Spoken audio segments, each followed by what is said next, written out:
everyone. It's your girl here with Richard, and this is more like a talk show, which is called Let's Talk. Let's Talk is about having those conversations, like things we literally want to discuss about in churches. It's all centered on Christianity.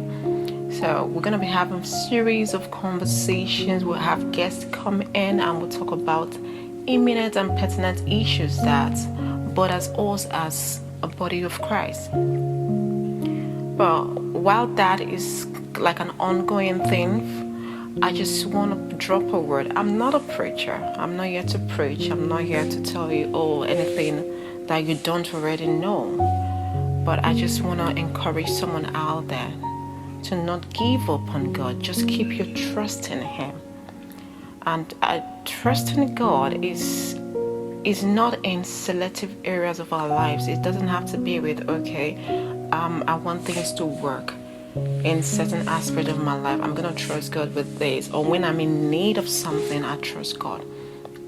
Trust in God should be in every aspect of our lives. And when you trust God, what you're saying to Him is, God, you know what? This is my heart. It belongs to you.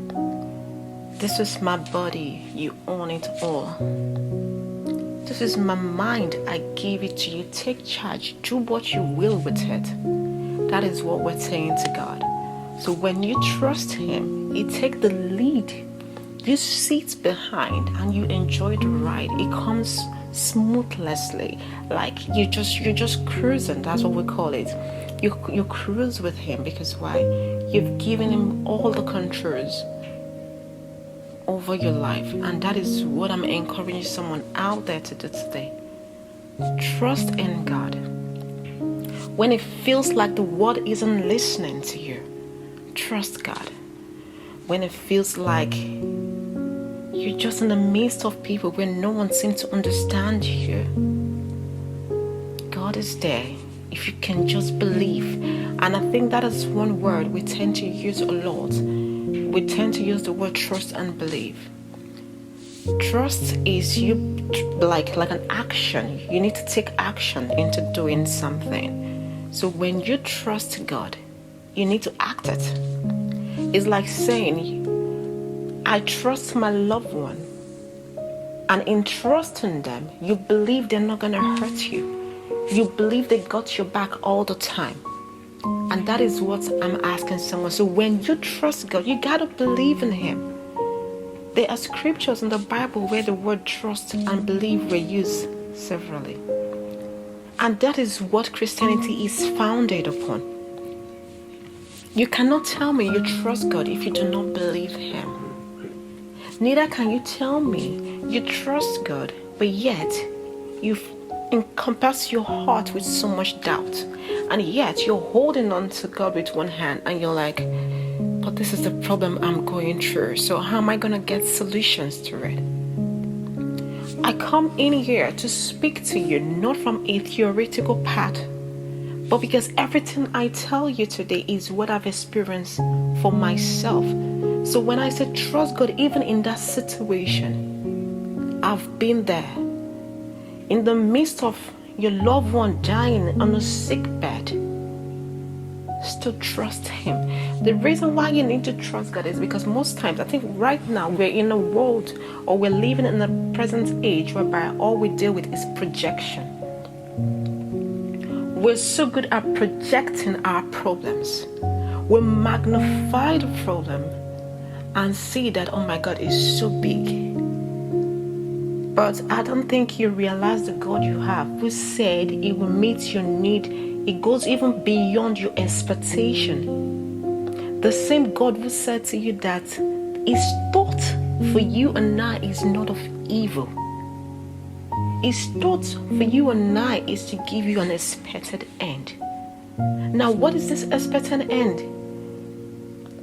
Expected end doesn't mean what you want, because most times we tend to put forward our expectations to God. But expected end is not what you are asking God to provide for you. Expected end is what God deemed fit, what He sees your future to be, the path He has created for you. So when He says He's going to give you your expected end, that means He's working out process, He's working out ways in line with His plans for your life. So oftentimes I see people reading scripture, quoting scriptures to favor the circumstances, to favor the situations. It is fine. Because even the Bible says, hold on to remind God of His word, remind Him of His promises, isn't it? So we tend to use that, but we're using it amiss. Because you need to sit down and you need to ask yourself, God, what is your purpose? What is your plan? What is your will for my life? That is the first and first, because when you understand, or when He reveals to you His plans for your life, then you begin to understand the path you're taking, the path He is leading you on. So trusting God shouldn't be for your earthly favor, shouldn't be for what you seek. Trust God in everything, in every situation. Trust God. And that is what I want to say to someone. We're going to be having so many series coming up, and I want you to stick with us. The things we've not been able to talk about, like you've heard so many situations, we're going to be discussing those things. And even as I encourage you to trust God, right? Trust, if you can, trust God with your salvation. Just think about this. If you can trust God with your salvation, then how much more the things He has in store for you? How much more the things He has in store for you? The Lord is beautiful. If you walk with Him, in my little walk with God, I'm just holding on as He leads me. And I've come to realize one thing. When the Bible said the peace God gives is not as the world giveth, I understand it, because it gives you this inner peace of mind. And even when the world and social media are not even helping, giving us, feeding us negative vibes everywhere, you go on social media, nobody's interested in propagating good news anymore. Everybody is seeking out for something trendy. What is trendy is not something good. What is trendy is definitely something that has happened to someone or someone they know, and before you know, those are the kind of stories that go viral. We're living in a world whereby everyone is scared.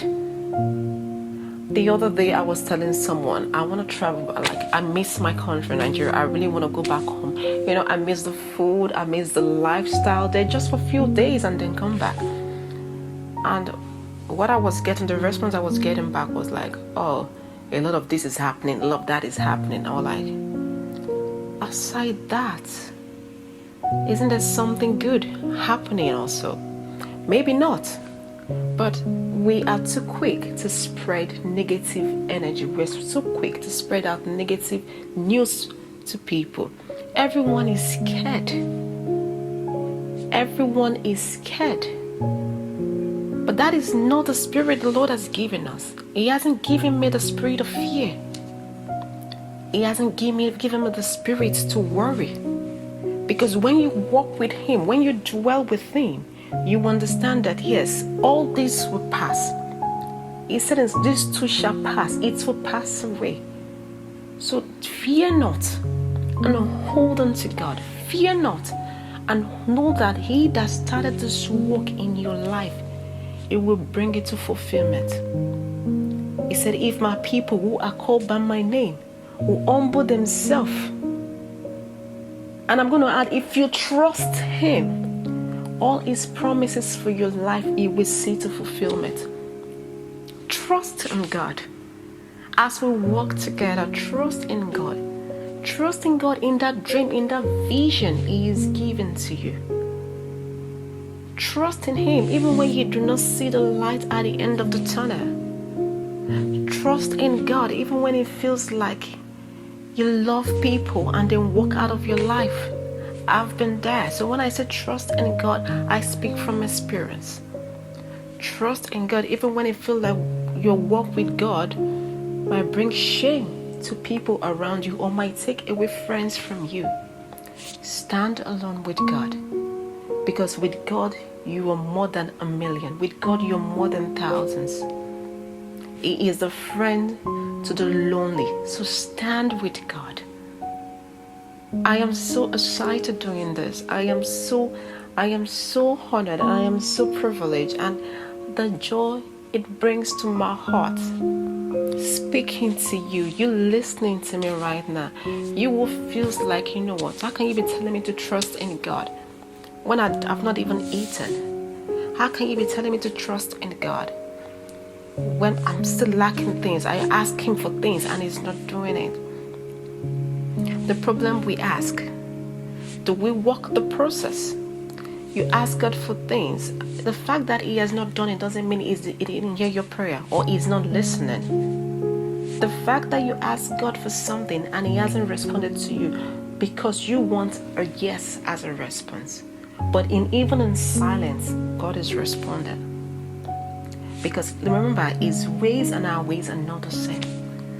So what you see as a need, He sees as nothing. So I just want you, do not give up on God. Yes, I know the world is not helping. Too many fears, too many worries, too many crises, too many infection and diseases everywhere. Too many cases of virus, China having their own issues, and so many places. The peace we once knew in the world is fading away. And of course, there are other means of making one happy. But please do not give up on God. Do not give up on Him, because He hasn't given up on you. He's waiting for you. He want to communicate with you. But how can He when you're clouded with too many noise? How can He when He can't even reach out to you anymore? We seem to be too busy in our daily lives. We work 9 to 5, Monday to Fridays. On Saturday, we have as the only day, so we want to do some cleanup, we want to do some washing and some going out. We have Sunday for church or relaxation. Before you know, it's a routine, it's a circle. It doesn't stop. The era for procrastination is over. The era for excuses is over. There is no need for it anymore. We don't have to give excuse.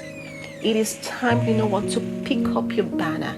It is time to pick up that luggage and pick up your book, pick up your Bible and say, Father, let's spend this time together. Father, I want to walk with you. Speak a word into my life, because it's still in the era of speaking. So speak a word into my ministry, Father. I am in a lost state. I have nowhere else to go. In fact, I'm so confused. Just speak a word. Father, give me direction and trust you. God will come running, because He has been waiting for you. It will come running and it will drop a word in your spirit. And when it drops that word in your spirit, it comes down. It's like after you've done your running, exercise and everything, and you have a cool drink. Imagine how it goes down your larynx, your pharynx, and into your other parts of your system. That is how the voice of God sounds when He drops a word. We will discuss about the voice of God another time. It's a very interesting topic, but you just stick on. Stay on this page, stay on this channel with me, and stick with God. There has never been anyone that has stuck with God and walk amiss. There has never been anyone who stick with God and do not live a fulfilled life. Fulfillment varies depending on what you're searching for. Fulfillment varies depending on what you're looking for. Do not give up on God. Do not even think it twice. There shouldn't even be a second choice when it comes to God. There shouldn't even be a second thought when it comes to God. The Father loves you. This love for you knows no bound. A songwriter said, He is the same God who will leave 99 and come running after you. In a logical and a practical sense, does that make any sense? So would you leave 99 flock, 99 people? You've saved 99. You leave them and you come running after one. Which tells you that the Father is working clock in, clock out, just to restore you back to your salvation. Is working clock in, clock out, just to show to you that this is the path He has chosen for you. Walk in it and be blessed. Walk in it and be fulfilled. Walk in it and regain your confidence and accomplish all you've ever desired. He has said it in His word. He said, all you ask for in abundance will He give to you. But the key word there, you need to believe. You need to trust Him. And in trusting God, you acted by believing. You acted by believing. I know it seems like, here's another person again coming to tell us about, believing and trusting God. What do you know about it? Like I said before, I speak from experience. Trusting God. And until next time, we'll be talking about our first major having discussion. And trust me, it's impactful, it's packed, and you're going to enjoy the time in God's presence. I remain your humble host, Ruth Richard, on Let's Talk. Have a beautiful evening.